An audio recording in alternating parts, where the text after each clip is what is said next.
Hi everyone. ఈరోజు ఈ వీడియోలో నేను మీకు ఎక్స్ప్లెయిన్ చేయబోయేది ఏంటంటే సివిల్ సర్వీసెస్ ప్రిపరేషన్ గురించి. సివిల్ సర్వీసెస్లో prelims, mains and personal interview 3 phases ఉంటాయి. మీలో చాలామంది ఆల్రెడీ ఎగ్జామ్ ఇచ్చుంటారు లేదా ఈ ఎగ్జామ్స్ గురించి తెలిసి ఉంటుంది. బట్ ప్రైమరీగా ఈ ఛానల్ ఎవరి కోసం అంటే సివిల్ సర్వీసెస్ని ఫస్ట్ టైం పర్సీవ్ చేద్దాం అనుకునే వాళ్ళ గురించి. మీకు గ్రూప్ 1 గ్రూప్ 2 ప్రీవియస్లీ మీకు ఎక్స్పీరియన్స్ ఉన్న కోచింగ్ తీసుకున్నా కానీ civil services all together different ball game అనమాట. సో దానికోసం అని చెప్పి ఈ ఛానల్. సో దీంట్లో బేసిక్గా ఫ్రీ కాంటెంట్ మీకు అవైలబుల్ ఉంటుంది పర్టైనింగ్ టు న్యూస్ అనాలిసిస్ కానీ లేకపోతే ఇంపార్టెంట్ క్వశ్చన్స్ కానీ. So anybody who is preparing for civil services 2026-27 definitely this is a good channel for them to look it. So ప్రైమరీగా దీంట్లో మీకు ప్లానింగ్ అనేది చాలా ఇంపార్టెంట్. సో ప్లాన్ అనేది ఏంటి అంటే ఫస్ట్ ఏముండాలి, బేసిక్గా ఏముంటుంది. ఫస్ట్ మీరందరూ చాలామంది చాలా వీడియోస్ చూసే ఉండి ఉంటారు. సో వీడియోస్లో ఏముంటుందంటే టాపర్స్ అందరూ చెప్తుంటారు విజన్ మెటీరియల్ ఇంపార్టెంట్ అని చెప్పి, డైలీ న్యూస్ అనాలిసిస్ ఇంపార్టెంట్ అని చెప్పి, హ్యాండ్ నోట్స్ ఇంపార్టెంట్ అని చెప్పి, లేకపోతే ఎన్సీఆర్టీ బుక్స్ అని చెప్పి, లేకపోతే కొన్ని వేరే బుక్స్ ఆథర్స్ బుక్స్ అని చెప్పి చాలా చెప్తుంటారు. సో ఇదంతా too much of information. UPSC is only about you know అంటే సిలబస్ వ్యాస్ట్గా ఉంటుంది. కాకపోతే సిలబస్ నుండి అన్నీ మీకు వస్తుంటాయి, సిలబస్ దాటి వెళ్ళడు. బట్ అంత వ్యాస్ట్ సిలబస్ని ఎలా మీరు తక్కువ టైంలో ఎలా చదవాలనేదే మ్యాటర్ అనమాట. సో ఫస్ట్లీ ఏం చేయాలంటే instead of spending a lot of time on correcting variety of sources, that firstly మీరు చేయాల్సింది ఏంటి అంటే సిలబస్కి స్టిక్ అవ్వాలి. సో ప్లాన్ ఏంటంటే ఫస్ట్ బేసిక్స్ పెట్టుకోండి, నెక్స్ట్ వచ్చేసరికి అడ్వాన్స్డ్ అని పెట్టుకోండి. ఓకే, తర్వాత థర్డ్ ఫేజ్ వచ్చేసరికి టెస్ట్స్ కానీ అట్లా పెట్టుకోండి. ఫోర్త్ ఫేజ్ వచ్చేసరికి రైటింగ్ పెట్టుకోండి. ఓకే, మీలో చాలామంది వినుంటారు రైటింగ్ అనేది ముందైనా ఉండొచ్చు, స్టార్టింగ్ నుండి అయినా ఉండొచ్చు, లాస్ట్లో అయినా ఉండొచ్చు, ఎట్లయినా ఉండొచ్చు, మీ ఇష్టం. మీకు కనుక ఒక 2 years టైం ఉంటే కనుక బేసిక్గా ఈ బేసిక్స్కి ఒక 6 months పెట్టుకోండి, తర్వాత ఒక 6 to 9 months అడ్వాన్స్ పెట్టుకోండి, తర్వాత ఈ టెస్ట్లకి 1 year పెట్టుకోండి అనమాట. సో అప్పుడు మీకు బాగా వర్కౌట్ అవుతుంది. ఎందుకంటే మీరు ఏదైనా రాద్దాం అనుకున్నా కానీ చాలామందికి కంటెంట్ తెలియాలి. సో మీరు అంటే డిఫరెంట్ మైండ్ సెట్స్ డిఫరెంట్గా ఆలోచిస్తుంటాయి. సో రైటింగ్ అనేది నాకేదైనా తెలిస్తేనే నేను రాస్తాను అనుకునే వాళ్ళు ఒక టైప్ ఉంటారు. లేదు ఏమీ తెలియకపోయినా కానీ నేను ఏదో ఒకటి రాస్తుంటాను అనుకున్నా రాసుకోవచ్చు, మీ ఇష్టం అది. But suggested you have to go through syllabus కానీ, లేకపోతే you should have read something before you attempt anything. Otherwise often you may lose your confidence. Okay, అందుకని ఫస్ట్ బేసిక్స్ పెట్టుకోండి. బేసిక్స్ అంటే ఏంటి, బేసిక్గా ఏముంటుంది సిలబస్ గురించి తెలుసుకోవటం కానీ, లేకపోతే సిలబస్ గురించి తెలుసుకోవటం కానీ, లేకపోతే బుక్ రిసోర్సెస్ కానీ వగేరా ఉంటాయి అన్నమాట. సో ఈ బేసిక్స్లో ఏంటంటే సింపుల్గా కొన్ని టాపిక్స్ ఉంటాయి యూపీఎస్సీలో. సింపుల్ టాపిక్స్ అంటే ఎగ్జాంపుల్ మీకు ఒక 100 questions ప్రిలిమ్స్ నుండి వస్తే ఆల్మోస్ట్ 55 to 60 questions వరకు మీకు కొద్దిగా సింపుల్గానే ఉంటాయి. హిస్టారికలీ కూడా అవి సింపుల్గానే ఉంటాయి. Historically in the sense last 5 years trend చూసుకున్నా, 10 years ట్రెండ్ చూసుకున్నా కానీ ఆల్మోస్ట్ ఒక 55 to 60 questions మినిమం ఈజీ వస్తుంటాయి. అండ్ కొన్ని యూట్యూబ్ ఛానల్స్ ఉన్నాయి, దాంట్లో వాళ్ళు ఎటువంటి నాలెడ్జ్ లేకుండా కానీ మీరు యూపీఎస్సీ ప్రిలిమ్స్ క్వశ్చన్స్ క్లియర్ చేయొచ్చు అది ఇది అని చెప్తుంటారు. వాటన్నిటిని నమ్మొద్దు. ఎందుకంటే మొత్తం హైలీ గెస్ వర్క్ మీద నడుస్తుంది అనమాట. సో గెస్ వర్క్ అనేది ఒక్కోసారి వర్కౌట్ అవుతుంది, వర్కౌట్ అవ్వదు. సో గెస్ వర్క్ అంటే ఈ మెథడ్ బెస్ట్. సో బేసిక్స్ చదువుకోండి, తర్వాత అడ్వాన్స్డ్ చదువుకోండి, తర్వాతకి వచ్చేసరికి ఎగ్జామ్ టెస్టులు రాసుకోండి, రైటింగ్ చేసుకోండి. సో బేసిక్స్లో అంటే ముందు మీరు సిలబస్తో మీరు కూర్చోగలిగి ఎగ్జామ్ పేపర్స్, ప్రిలిమ్స్ పేపర్స్ మొత్తం ఒకసారి చూడగలిగి ఏం వస్తుంది, ఏ ట్రెండ్ ఉంది ఏంటి అనేది ముందు మీకు తెలియాలి. అప్పుడే మీకు ఒక 6 monthsలో బేసిక్స్ అవుతుంది. సో 6 monthsలో బేసిక్స్ అవుతుంది. తర్వాత మీరు అడ్వాన్స్డ్ ఇన్ ద సెన్స్ దాంట్లో మోస్ట్లీ మెయిన్స్ పర్స్పెక్టివ్గా చదవాల్సి వస్తుంది. మెయిన్స్ పర్స్పెక్టివ్ అంటే బేసిక్గా మీకు వ్యాస్ట్ సిలబస్ అయితే వ్యాస్ట్ ఉంటుంది, కాకపోతే stick to some small resources అనమాట. ఎగ్జాంపుల్ ఇప్పుడు పాలిటీ ఉంది, పాలిటీలో అందరూ లక్ష్మీకాంత్ చదువుతారు, కాకపోతే లక్ష్మీకాంత్ ఒక 800 పేజెస్ ఉంటుంది. సో 800 పేజెస్ లక్ష్మీకాంత్ లేదా 650 పేజెస్ లక్ష్మీకాంత్ చదివే బదులు మీరు ఇంకొద్దిగా ఎన్సీఆర్టీలో ఒక 2-3 బుక్స్ ఉంటాయి. సో ఒక రెడ్ బుక్ ఉంటుంది, పాలిటీ బుక్ ఒకటి ఉంటుంది, తర్వాత ఇండియన్ కాన్స్టిట్యూషన్ నెట్వర్క్ అదే అనుకుంటా రెడ్ బుక్, తర్వాత ఇంకో బుక్ ఉంటుంది. అట్లా 2-3 బుక్స్ ఉంటాయి అనమాట. లైక్ వైజ్ ఎకానమీలో చూసుకుంటే మీరు లెందీ చదివే కంటే చాలా వరకు ఎకానమీ మీకు ఎన్సీఆర్టీలో ఉండేది అంత రెలవెంట్గా ఉండదు. బట్ ఏంటంటే ఎన్సీఆర్టీ కంటే ప్రాబబ్లీ తమిళనాడు బుక్స్ బాగుంటాయి, కాకపోతే అవి కూడా ఆల్మోస్ట్ ఒక 600 పేజెస్ ఉంటాయి అనమాట. సో 600 పేజెస్ కంటే కొన్ని బుక్స్ ఉంటాయి అరౌండ్ 350-400 పేజెస్ ఉంటాయి. దాంట్లో కూడా కొంతమంది ఏంటంటే స్పెసిఫిక్గా ప్రిలిమ్స్ వరకే ఫోకస్ చేస్తున్నారు, కొన్ని ఏమో మెయిన్స్ కూడా ఫోకస్ చేస్తారు. సో అట్లా డిఫరెంట్ ఉంటుంది, దాన్ని బట్టి మీరు స్టిక్ అవ్వాలి. It's all about having minimum number of resources and gaining maximum knowledge అనమాట. అప్పుడే మీకు మెయిన్స్లో అవుతుంది. ప్రిలిమ్స్లో మ్యాక్సిమం బుక్ ఇష్యూ ఉంటే చాలు, నువ్వు బుక్స్ అయితే సరిపోతుంది. కాకపోతే మెయిన్స్లోకి వచ్చేసరికి you should be able to understand different things, should have your own perspective అలా అనమాట.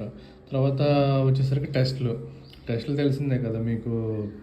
బాగా ప్రిలిమ్స్ లాస్ట్ 10 years పేపర్స్ అయితే గట్టిగా ప్రిపేర్ అవ్వాలి. అంటే లిటరల్లీ నిద్రలో లేపి అడిగినా కానీ చెప్పగలగాలి. తర్వాత రైటింగ్ ఉంటుంది, రైటింగ్ కూడా బాగా చేయగలిగారు. రైటింగ్ అంటే ఇన్ ద సెన్స్ ఎలాంటి క్వశ్చన్ ఇచ్చినా, ఫర్ ఎగ్జాంపుల్ ఇప్పుడు ప్రజెంట్ మూమెంట్ ఎలా నడుస్తుంది, ఈరోజు తమిళనాడు సీఎం స్టాలిన్ ఒక స్టేట్మెంట్ ఇచ్చాడు, ఏంటంటే పిల్లల్ని ఎక్కువ కనండి, సో పిల్లల్ని కంటే కనుక మనకి నెంబర్ ఆఫ్ సీట్స్ అనేవి ఎక్కువ వస్తాయి అని చెప్పి. Few weeks back Chandrababu Naidu AP CM కూడా ఇదే ఇచ్చారు. సో అలాంటి స్టేట్మెంట్ ఇచ్చారు. సో ఇప్పుడు ఏంటి, ఇది సీఎంస్ అందరూ డైరెక్ట్గా ఇట్లా మాట్లాడుతున్నారు. సో ఒక క్వశ్చన్ మీరు ప్రాబబ్లీ ఒకటి పిక్ చేయొచ్చు దీని నుండి, ఏంటంటే ఒక పాపులేషన్ కనుక, అంటే హై పాపులేషన్ స్టేట్కి తక్కువ పాపులేషన్ ఉన్న స్టేట్కి when it compare to parliament, దీంట్లో కనుక పార్లమెంట్ సీట్స్లో ఏ విధంగా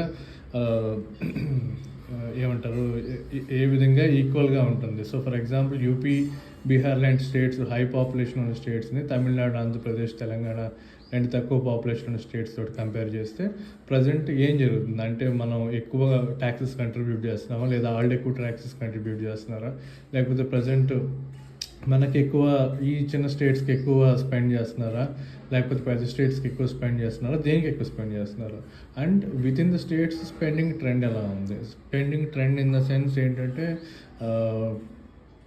జిఎస్టీవి ఎంత జనరేట్ అవుతుంది, జిఎస్టీ ఓవరాల్గా దాంట్లో స్టేట్ జిఎస్టీ ఎంత పోర్షన్ జనరేట్ అవుతుంది, అండ్ మిగతా ట్యాక్సెస్ ఎలాగ జనరేట్ అవుతుంది. అంటే ఎక్కువ మంది పీపుల్ ఉంటే ఆబ్వియస్లీ యూపీ, బీహార్ లాంటి స్టేట్స్లో ఎక్కువ ట్యాక్సెస్ జనరేట్ అవ్వాలి, కానీ అవ్వట్లేదు కదా. సో అవి ఇప్పుడు ఫర్దర్గా ఏమవుతుంది, వాటికి కనుక ఎక్కువ పార్లమెంట్ సీట్స్ అలొకేట్ చేస్తే ఈ స్టేట్స్లో ఏ విధంగా ప్రాబ్లం వస్తుంది. సో దిస్ విల్ బీ ఈ 2025 కూడా యాంటిసిపేటెడ్ క్వశ్చన్, ఆల్సో 26-27 కూడా యాంటిసిపేటెడ్ క్వశ్చన్ ఇది.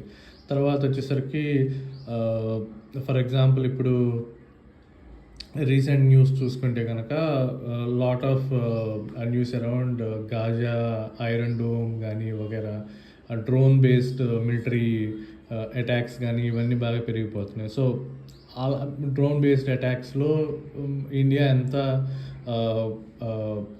ఎంత రెడీగా ఉంది, what's the readiness of India in case of drone based attacks from other countries.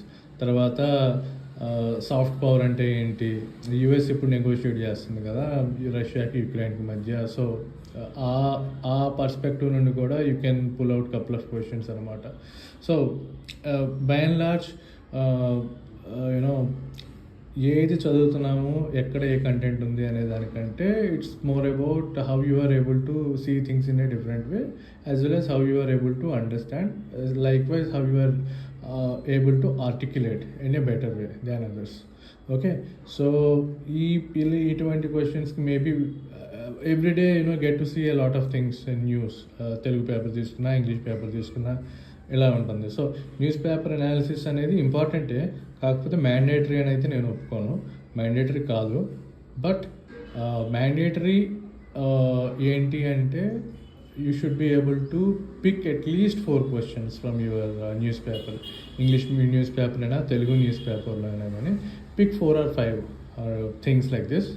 Okay, ఏదైతే that would make sense for you to say this should have better weightage pertaining to UPSC exams అని చెప్పి అనుకుంటే కనుక అటువంటి టాపిక్స్ని 2, 3, 4 టాపిక్స్ని pick చేసుకొని just note it down in your book, and then you start writing at least few more points, 4, 5 points అట్లా రాసుకుంటా ఉండండి. అంటే రాసుకుంటా ఉండండి ఇన్ ద సెన్స్ అందరూ చేసే తప్పు ఏంటంటే యూపీఎస్సీ ఆస్పిరెంట్స్ న్యూస్ పేపర్ రాయమంటే, న్యూస్ పేపర్ అనాలిసిస్ రాయమంటే అక్కడ ఉన్నది ఎత్తి రాస్తారు. ఎత్తి రాస్తే అది ఓవర్వ్యూ అవుతుంది. ఓవర్వ్యూ క్వశ్చన్స్ ఏమీ రావు మీకు మెయిన్స్లో మీకు వచ్చేది ఏంటంటే analysis based questions. Analysis based questions అంటే బేసిక్గా that should be talking about analysis అనమాట. అంటే ఒక ఐరన్ డోమ్ ఉంది, ఇజ్రాయెల్ ఐరన్ డోమ్ ఉంది, అది ఎందుకు ఫెయిల్ అయింది, అట్లాంటిది కనుక ఇండియా పర్చేజ్ చేస్తే ఎటువంటి ఛాలెంజెస్ మనం ఫేస్ చేయాల్సి వస్తుంది. సో టెక్నికలీ అది కాదనట్లేదు, but like wise you should have some explanation around your military spending also. Okay, ఆ తర్వాత అంటే ఆ సిమిలర్ దీంట్లో you can talk about make in India, you can also talk about self sustainability in defence procurement కానీ, లేకపోతే you can also talk about India US partnership pertaining to F-35, 36 కానీ, అట్లా already రష్యాతో ఉంది, సుఖోయ్ ఉంది. So అటువంటివి కూడా మీరు ఇంక్లూడ్ చేయొచ్చు. Likewise, you can also highlight about legacy technology. For example, Iran Prime Minister చనిపోయాడు పాత హెలికాప్టర్ యూజ్ చేయడం వల్ల. So likewise you can highlight about legacy technology నుండి స్పీడ్గా మంచి టెక్నాలజీగా మారాలి. అండ్ ఐరన్ డోమ్ యూజేజ్ అయిందంటే ఎగ్జాంపుల్ ఇప్పుడు సికింద్రాబాద్ నుండి హైదరాబాద్ మీదకి ఎవడైనా బాంబు వదిలితే హైదరాబాద్లో నీకు ఐరన్ డోమ్ ఉంటే పనికి వస్తుంది. అదర్వైజ్ సంథింగ్ అరౌండ్ ఒక 200 kilometers దూరంలో అంటే పనికి వస్తుంది. బట్ ఇండియా పాకిస్తాన్ బోర్డర్ ఎంత ఉంది, ఇండియాకి పాకిస్తాన్కి ఎంత డిఫరెన్స్ అంటే డిస్టెన్స్ ఎంత ఉంది అనే దాని మీద మనం ఫోకస్ చేస్తే కనుక then you can strongly argue that iron dome అనేది కొన్ని సిటీస్ వరకు, ఇండియాలో కొన్ని సిటీస్ వరకు యూజ్ అవుతుంది కానీ, but iron dome is practically not a solution pertaining to India's geographical location కానీ, considering long borders with Pakistan and China, neighbouring countries, 2 neighboring countries which still has border issues with India అని అయినా కానీ ఇట్లా మీరు mention చేయొచ్చు అనమాట. So your thought process should be from that perspective అనమాట. It's not about technology alone, it should be more about practicality of technology or application of technology. Okay, thank you.